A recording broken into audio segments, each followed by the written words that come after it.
takeaway from what you experienced last week? Well, you know, for the last 2 years of attending the golf industry show and sort of being immersed in this world of the grassroots of golf, literally and figuratively, the superintendents and all that goes along with the maintenance of a golf course, there is a labor crisis. They use the word crisis and they don't use it lightly, because there is a very serious situation happening in sort of the underbelly of golf, and that is they can't find good help on these maintenance crews, and good help that not only comes along but stays and develops and creates a consistency in the conditioning of golf courses. And these students now in these agronomy programs, of which some of these agronomy programs in the country are actually going away because of lack of interest or, you know, enrollment, and it's a problem. So the jobs are there, but no one's there to fill the jobs? Right, correct. And everybody I've talked to now the last 2 years, it just feels like there's a lack of awareness that this is actually going on, that we need to get the word out to not only potential students and people that would join this workforce, but to parents who say, hey, how much are you spending on 4 years of college, and what typically are students making as soon as they get out of college? Well, here's an industry in which if you send your son or daughter to an agronomy program at a school in the United States or around the world, they are going to get a job. They're going to come out of this program and not only get a good job, but get a good job, but a good salary and a career that they can have for their lifetime. Yeah. It's not for everybody, because it's real work,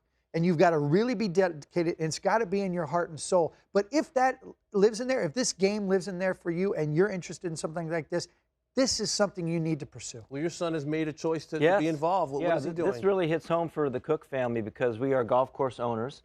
And my son, who pursued a professional career after his time at Pepperdine, realized that wasn't his avenue. But he loved the game so much, and he loved learning about this. So he took it upon himself to learn out at Virginia Country Club under Jamie Mulligan and Bruce Williams out there. And he started to get into the agronomy, wanted to learn more about it. He would cut holes, he would set tees, he would prep the golf course. I'm done with the front nine. Front nine is clear. Yeah.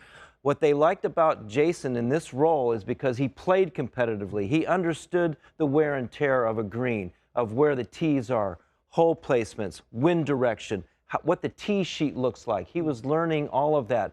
The unfortunate thing for Jason, well, he's in Ponte Vedra now, working up there inside the third course there at TPC, that he didn't get that education, that he's learning on the fly. He needs certificates to get, further into that. He needs the science of it all. He needs the science of it all. But as far as somebody that has played the game and understands the game and the golf course and how to prep a golf course, he is learning the rest of it. The spraying, the agronomy, the different grasses. He's been in California. He's been in Columbus, Ohio, working for my father on our golf course up there. And now he's in Ponte Vedra learning this. It's a great avenue. The industry not only doesn't have some of the kids that that are the students of that, but they also like to have somebody that has experience in playing of the game and seeing how the golf course can be prepped and set up. And he's got the love of the game. And he loves it. Right. So you got all that. Now here's two things I want to tell you.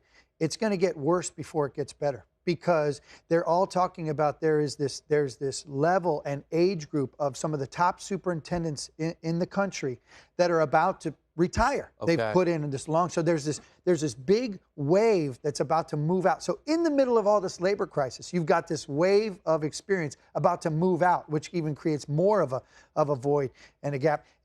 But the good news is that last year at the Turf Bowl in San Antonio, at the Golf Industry Show at the Turf Bowl, there were 53 teams entered. Okay. This year there were 63 teams. That's an uptick in number of teams in a city where they usually have a decrease in teams, because it's more expensive to send people to San Diego than, say, it is to San Antonio. So they looked at some encouraging numbers, but they do realize that this needs to be a push within the industry.